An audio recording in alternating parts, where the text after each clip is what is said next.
It was quite scary, I think, as like a young founder. You spent like 4 or 5 years building up this business that obviously means a lot to you, and this pandemic seemed to just be a genuine existential threat to it. Like, we took no bookings in April, a handful in May.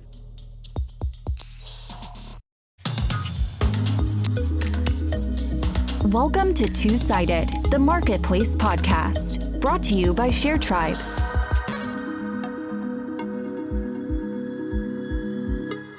Hi, I'm Stuart, CMO at ShareTribe, and I am your host. For this episode, I talked to Jacob Wedderburn-Day, CEO and co-founder of Stasher, which is a marketplace that brings together travelers who need short-term storage for their luggage and businesses who have extra storage space available, such as hotels, news agencies, and 7-Elevens. I regularly refer to Stasher actually when I discuss marketplaces with people, not only because it's an easy problem to identify with. All of us who have traveled to cities and stayed at Airbnb and other short-term rentals will recognize this problem, but also because I think it's such an unlikely idea. I would have never come up with that, but it functions really well as a hyperlocal marketplace as a result of a couple of properties that we'll discuss in the conversation. We'll also discuss how Stasher builds trust. Again, we talk about trust because also for this marketplace, it is super important. And Jacob shares openly about how Stasher dealt with the blow of COVID-19. As you can imagine, a marketplace solely relying on travel has gone through some serious rough times. I won't hold you up any longer. Let's listen to Jacob tell us about the journey of Stasher.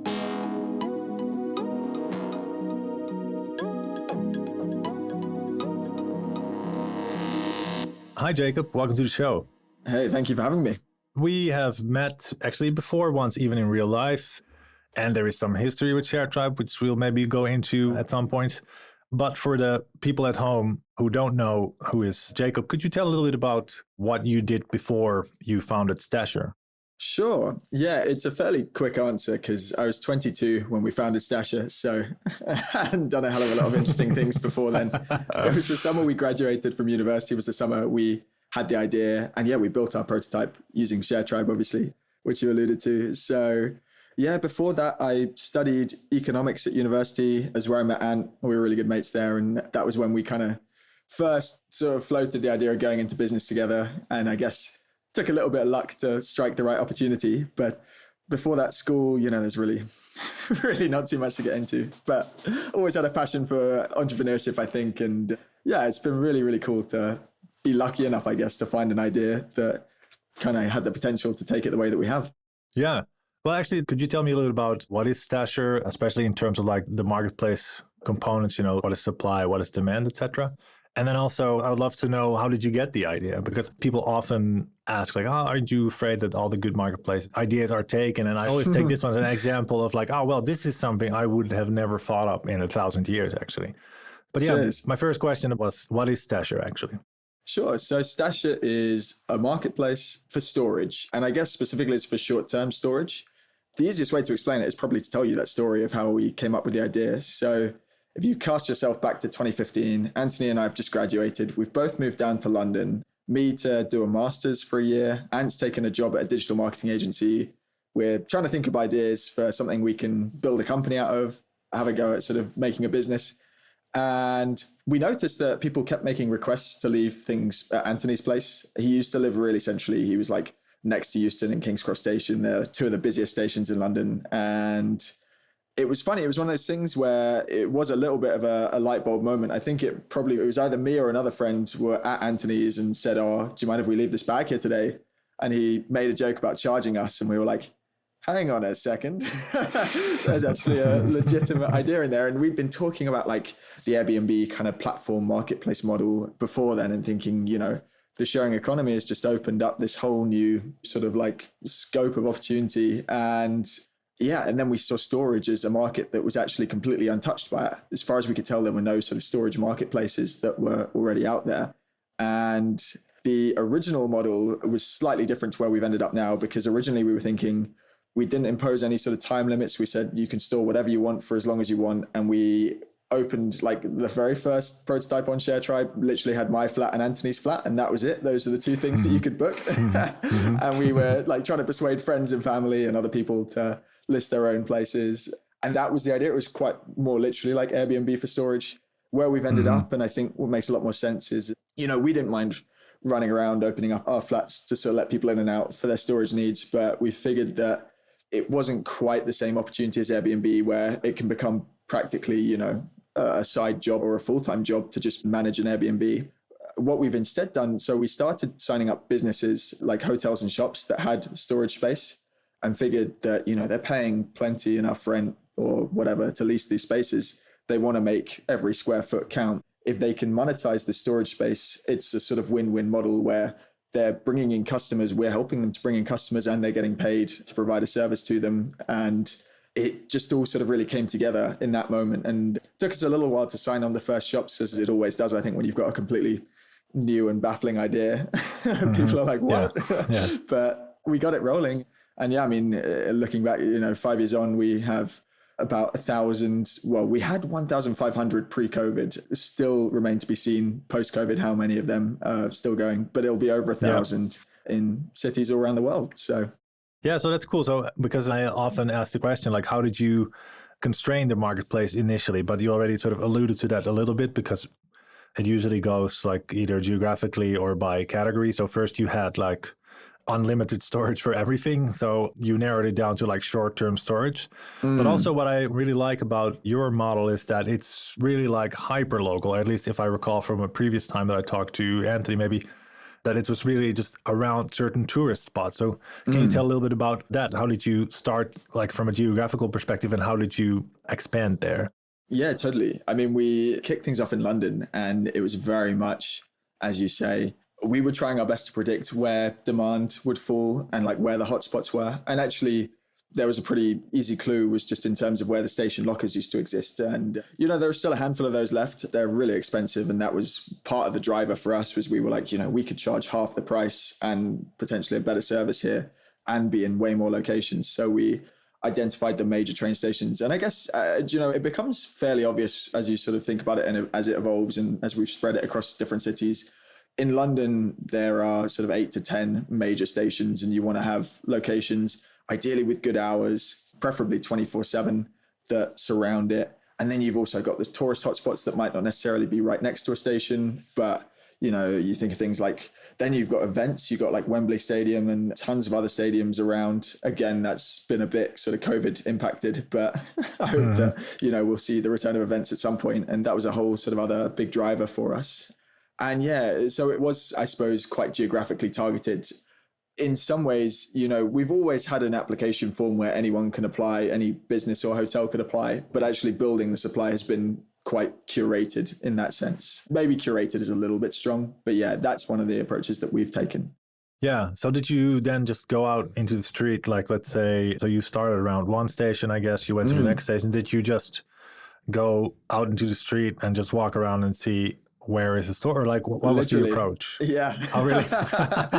Exactly like that. We've got better methods now, but the early days, and to be fair, it does work, was just, we'd pick an area and we'd just walk around and we'd see a promising looking business or hotel, and we'd go in and we'd either have the meeting there and then, or we try and set up a meeting, if management wasn't around. It was amazing sales practice. I sort of feel like it's the kind of training, every time we hire someone new at Stasher, we make them do at least like one day of just kind of like foot sales like that, just because it is such good business training. And for us, I think, especially looking back at the really early days when we only had a handful of hosts on the platform, it was quite important to have that kind of in-person sales experience of understanding, what it was they liked, what it was they didn't like, what we pitched that sort of made them excited, what we pitched that made them nervous, and try and strike that balance in the way, because that ultimately feeds back and helps you inform the product as well. So what was it for them? Like, what is, if we imagine a 7-Eleven, what's the benefit for them?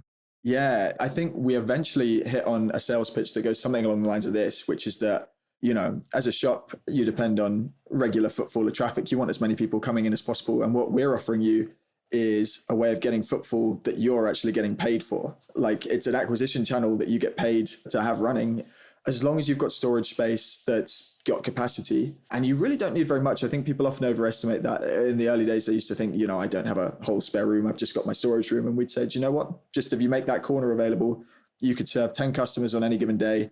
10 customers could add up to as much as £800, £900 in a month. And that £900 can be, that can be a major dent in whatever your rental payments are or any other costs that you have, and scale across that year. It really starts to add up. And I think, we've seen some spectacular cases of shops or hotels in really prime areas with good hours. They take thousands of pounds a month. It's really nice to see because it's such a smooth operation when it works well. And I think that's the other thing I really like about it, is it just like customers really like it, and it's relatively seamless once the host is sort of familiar with it. Yeah, because that's another reason why I often refer to, whenever I discuss marketplaces with people and we come to this, why I like actually the idea so much, because it's like a somewhat of a classic idea where that storage space is like a perfect example of like unused high value assets where like they're already paying for it, they have it, there's nothing more to invest. So I would imagine that it's rather easy to convince people to become a host on the platform.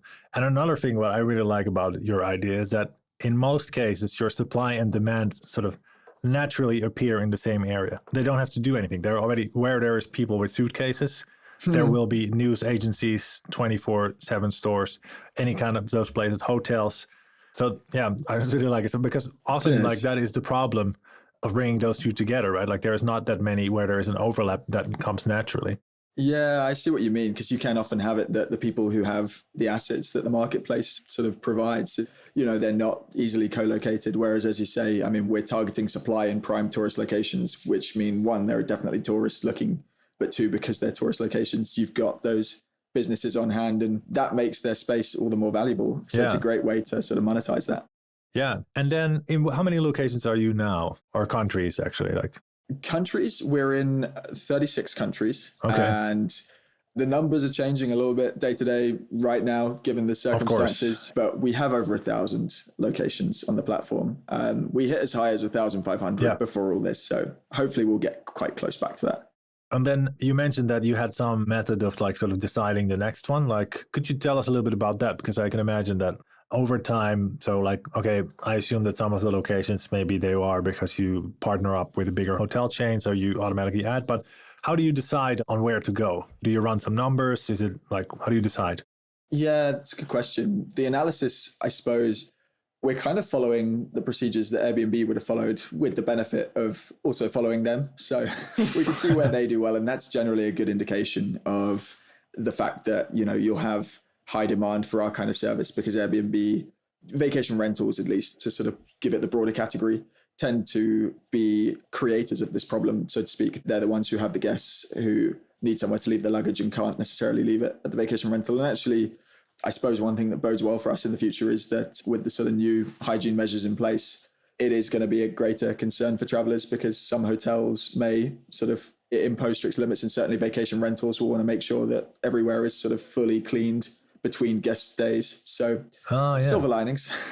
Yeah, somehow, yeah. Yeah, but to bring it back to your question, we tend to try and be quite logical and quite numerical about it. And that tends to involve analyzing Airbnb's performance, looking at sort of general tourist numbers too. I suppose the one difference between us and Airbnb is that Airbnb can quite literally be sort of anywhere, rural, urban, whatever. We're very urban in focus. I think just by virtue of the fact that if you're traveling somewhere remote, you'll have got there on four wheels. And the problem for us really arises in cities where you just don't want to be taking stuff around. So that's good, because that allows us likewise to really focus our efforts. And, we started in London. We expanded across the UK because originally our ambition was a little bit more local in that respect. And then actually we saw London was just driving so much of the UK's bookings, London and Edinburgh. So then we launched Paris and saw Paris kind of start to match London levels. And from that, we figured, there's an exponential kind of curve here, and you can tell where the really big cities are going to be. And those are the ones that are worth focusing on first. Yeah, now actually, I realized that we discussed everything about supply, but of course, the trick here is that how do you get the demand on board? Like, how do you get people to know about Stasher, that this is an opportunity? How do you get them to book, et cetera, et cetera? It's a good question. I'm just going to answer a slightly different question first, sure. Which is just that I realized most marketplaces on the supply side have that kind of chicken and egg problem of you need the supply to unlock the demand, but sometimes you need demand to unlock supply, right? You need to have interested parties in order for suppliers to have an interest in listing their stuff. And I suppose that's because most marketplaces require slightly more active participation on behalf of if your suppliers really need to manage their listing and stuff, then it does become very much a kind of juggling act. And one of the benefits that we've had is because we're providing an ancillary service to our suppliers, we can get them set up, and then actually they don't really need to do anything after that point. They can just sort of manage it fairly passively. And as bookings come through, they fulfill them. And I think that's quite nice because there are pros and cons. I mean, it makes them slightly less invested than they would be if they were sort of managing it day to day. But at the same time, it also means that you can sign them up and they can be quite patient about, it might take a month before they get their first booking, but it's fine because you won't have lost them by that point. And sorry, that wasn't the question you asked at all. Yeah, but I mean, it's a great introduction because like chicken and egg was one of the names we were considering for the podcast, but because it is the sort of quintessential problem that all marketplaces run into early on.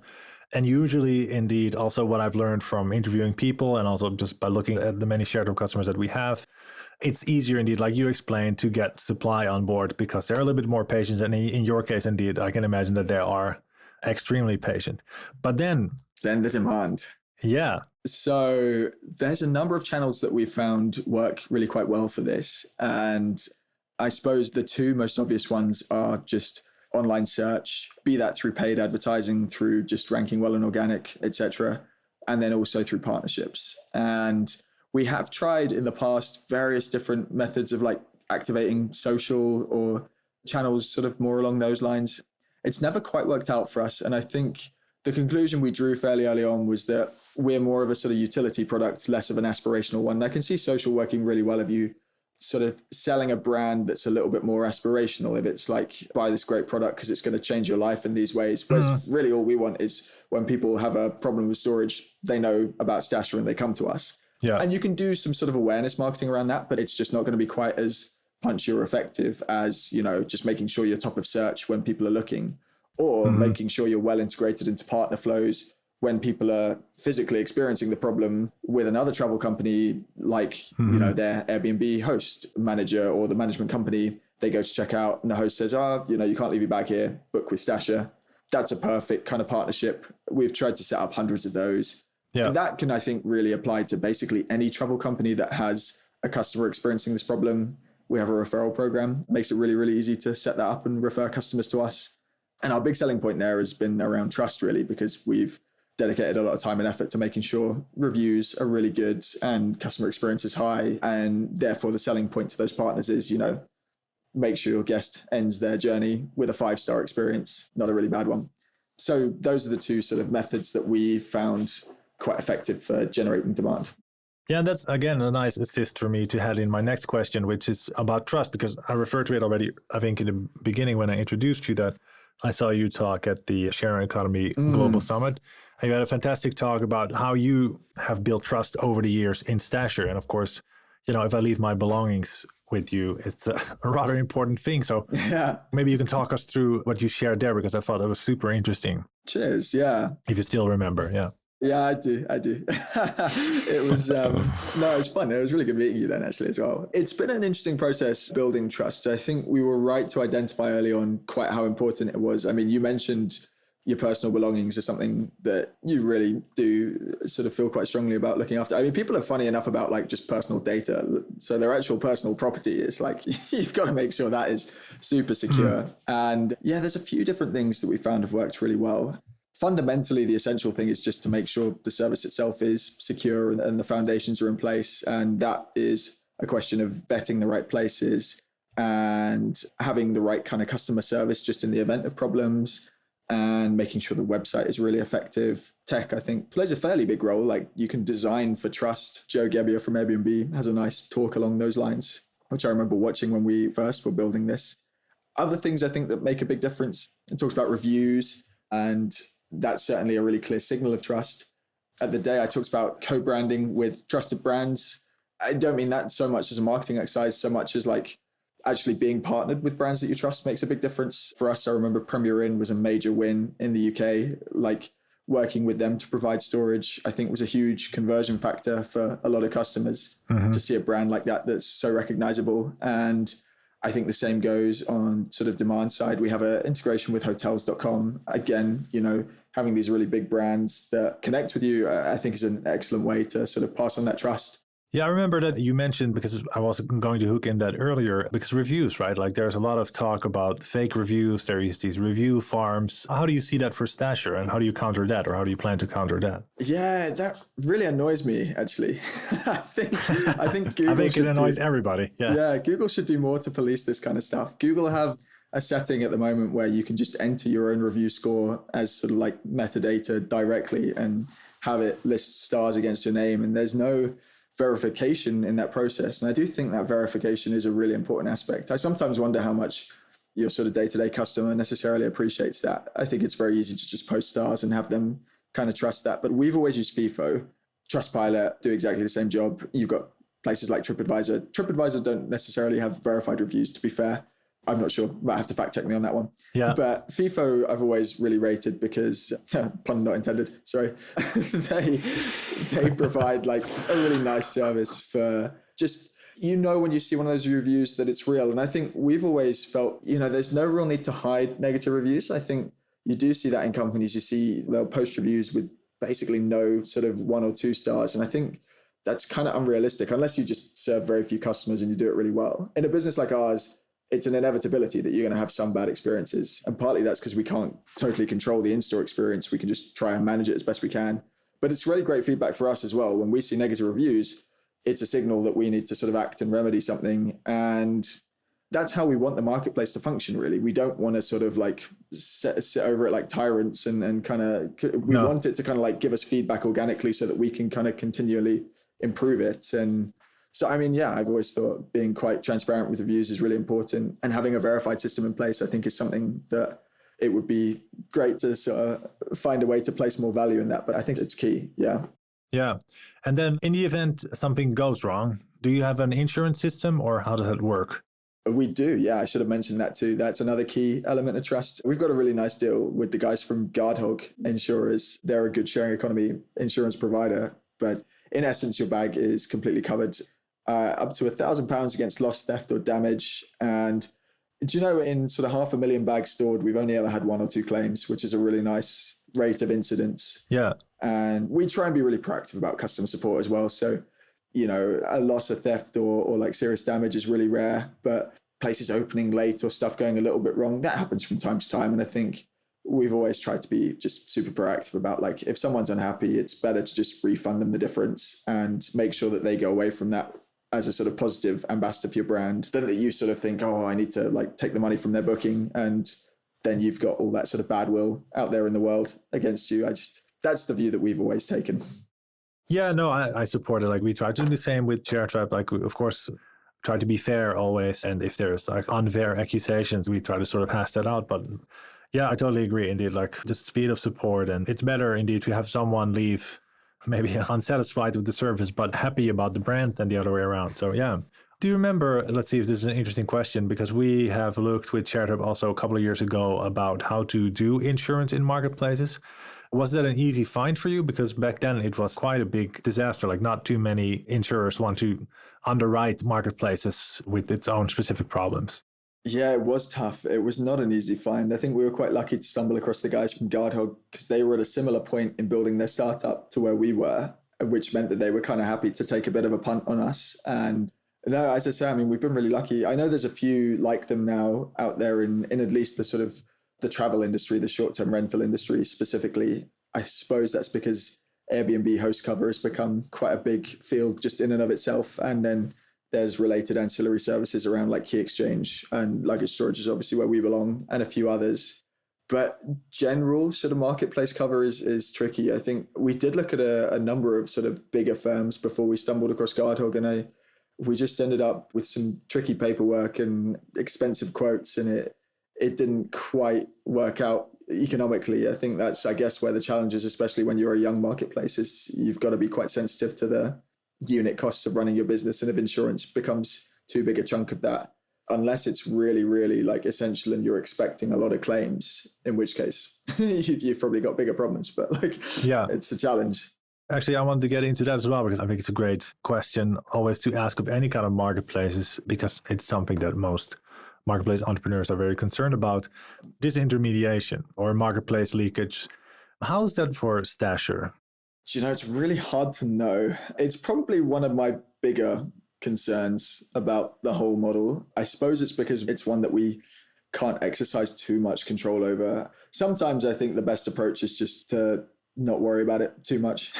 Just accept, like, even in the really big brands, you know, you're going to get some, like, not even in marketplaces. I think, you know, I remember my girlfriend used to work at ASOS, and she said there were endless amounts of sort of customer issues where people would order stuff and then make sort of fake returns or return much less valuable items. There's always ways that sort of value can leak out of a company, and it's frustrating. And I think it's tempting to try and limit that as much as possible. The way that we've tried to mitigate it has generally been, the one thing we do on the platform is we don't sort of actively publish the addresses of the locations. We sort of leave that as a bit of a signal of, like, you know, you got to make a booking and then we'll show you the full postal code. Like, you can see roughly on a map where you're booking, so you know it's roughly in the right area, but that's just a sort of way of mitigating. You can understand that there would be a sort of temptation to just go and book directly. You know, you can see that sort of thing in marketplace all the time. I think where we're lucky is that, unlike something like tutoring, perhaps, a customer and a host are never going to form a sort of like particularly long-term relationship in something like this, because the storage need is quite short-term and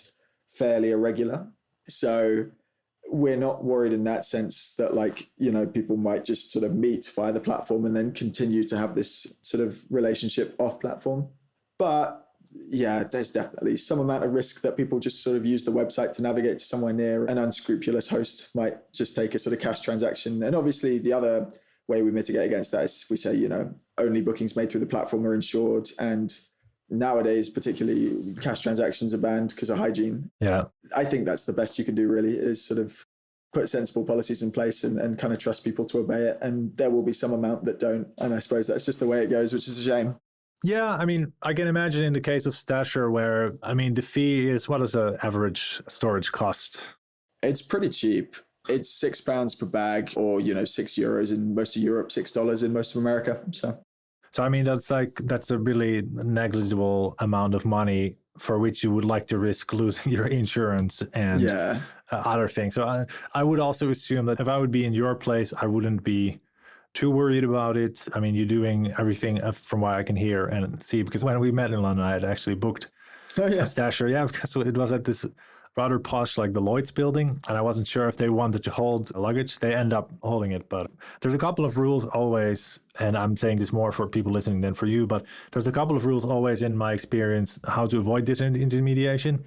Is that indeed, like, make the product worth like paying the money, and you do that through the insurance. Then sort of try to make it a little bit less easy. You know, you do this sort of fuzzy location for the places, and then also, the amount of value that gets transacted and the amount of effort that people need to make to get that value is so low that it doesn't really leave much room unless you really are keen to get that £6 back. Like, it seems unlikely, I would say. So now we're in a kind of a special time, and I remember a couple of months ago you posted a really honest review of how did COVID affect Stasher, and I thought that was very brave and very inspiring. Could you share that with the audience? Like, how has COVID infected Stasher, and how do you hope to perform post-COVID? Thanks for saying that about the article. It was quite tricky to write, actually, but I think I felt like I'd seen a lot of sort of slightly fake optimism around that period. And I just sort of thought, you know what, I think someone needs to sort of put down an honest account of what it's been like. It was quite scary, I think, as like a young founder. You know, you spent like 4 or 5 years building up this business that obviously means a lot to you. And this pandemic seemed to just be a genuine existential threat to it. Like, we took no bookings in April, a handful in May.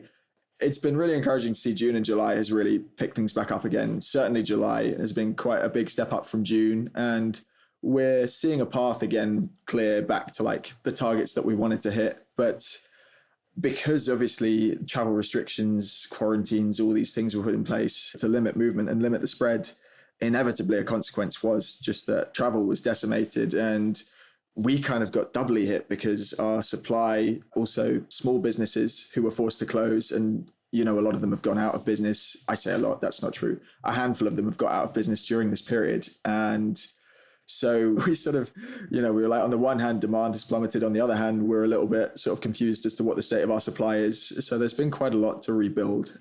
On the other hand, it's not all negative. I think the thing that gave us at least some kind of sense of reassurance was we were lucky in terms of the timing of our fundraising. So we'd raised this round end of last year with a view to having a big, exciting 2020, which is now delayed to a big, exciting 2021, 2020 that we just kind of survived through. And it knocked a lot of our plans, of course, a little bit because we were hoping to, we just started getting into a bit of a hiring spree, and I desperately wanted to avoid letting good people go. I think it's ultimately you sort of have to put business concerns first, but it just sort of feels terribly unfair to have people who are doing a great job on the basis of sort of talent and the hard work they're putting in, and the entire economic conditions are actually sort of what's dictating it. So we've done our best. The furlough scheme has been fantastic. I have to say that. In fact, the government support generally has been really good, because to see your income drop from sort of thousands of pounds a day to zero is alarming. But then we've been really able to save on costs and bring expenses right down. And I think there are some real positives to all of this. One, potentially we were going down a slightly sort of dangerous path of spending a lot of money because we were in that sort of startup high growth phase. And that's a lot of fun, but it's not always the most effective way to run things. So there's a lesson in that. The second thing is actually the time it's given us has been quite valuable. It's been something I've appreciated because, we'd come off the back of quite an intense fundraise. We were working really hard in the early months of the year. It's the first time in 5 years that I've had this much time, not to worry about customers or just to sort of step back from things a bit. So it's given us the chance to put some new plans in place for other services that we'd had on the back burner that we've been meaning to launch.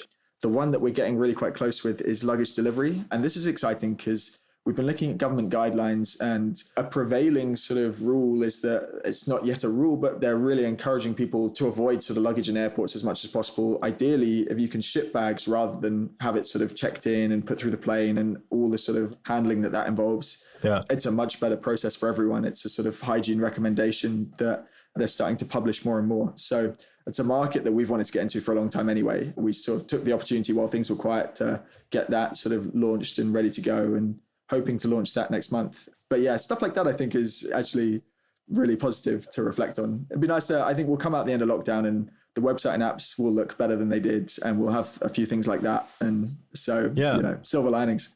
Yeah, so there's one way. So again, sort of coming back to the constraints matrix. So geography on the other side, services, products, categories, whatever you would like to call them on the other side. So you just now discussed about adding sort of a category of products there, being delivery. Do you have any other expansion plans in terms of geography, or is there more of these plans in the pipeline that you could share? Yeah, when we closed the fundraiser, I remember that was the big theme of all the PR that we put out at the time, was all about geographic expansion. We had a really bold headline that said that we were going to expand to 10,000 cities. And I couldn't even name 10,000 cities.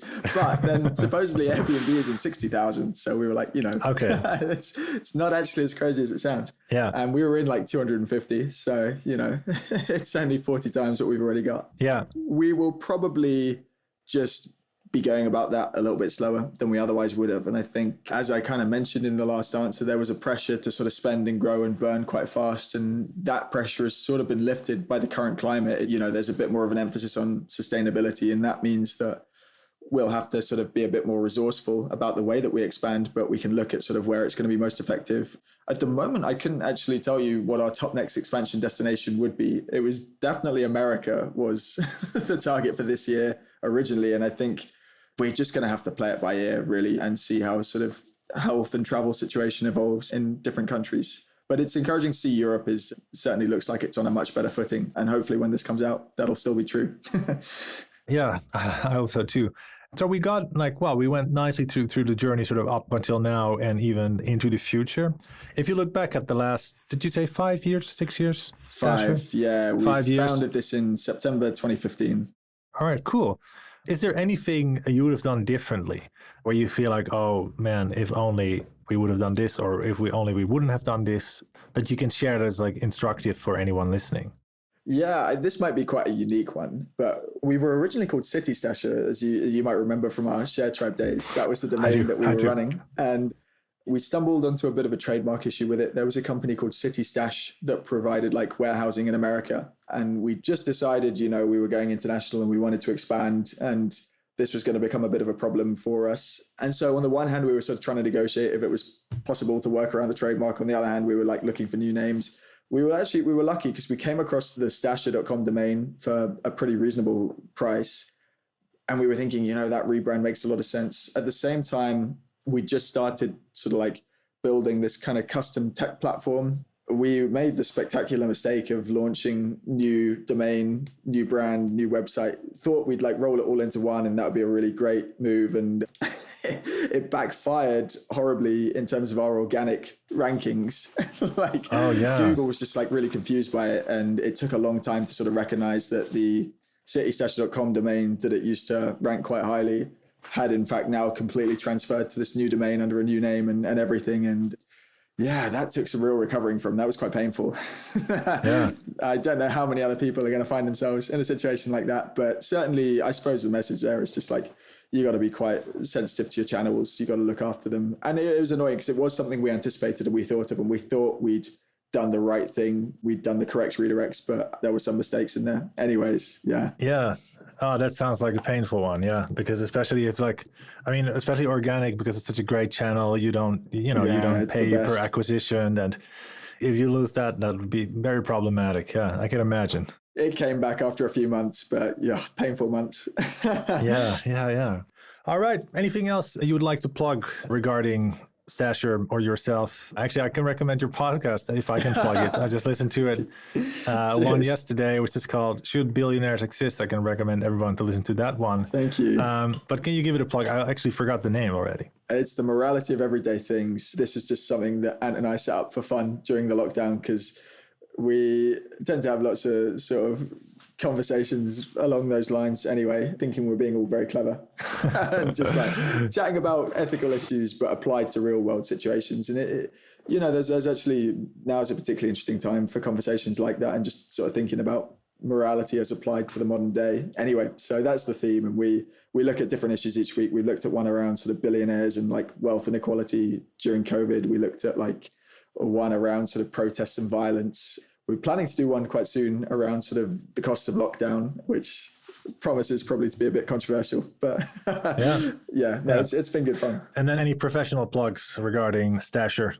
Where can people find you? Where should they go? What should they do? Yeah, we are on all the usual social media channels. Me, myself, I'm quite active on LinkedIn. So by all means, please add me on there. It's Jacob Wedderburn-Day. Stasher is all over sort of Facebook, Instagram, Twitter. I think it's @StasherOfficial. And yeah, please download our apps as well. They're on the iOS and Android, the sort of Apple and Play Store, whatever you call them. What are they? You can download the apps, and yeah, please do. And think of us next time you go traveling. All right. Thanks, Jacob. This was great. My pleasure. Cheers. Thanks for having me. Thank you for listening to Two-Sided, the Marketplace podcast. If you enjoyed today's show, don't forget to subscribe. If you listen on iTunes, we'd also love for you to rate and give us a review. If you got inspired to build your own marketplace, go visit www.sharetribe.com. It's the fastest way to build a successful online marketplace business. Until next time.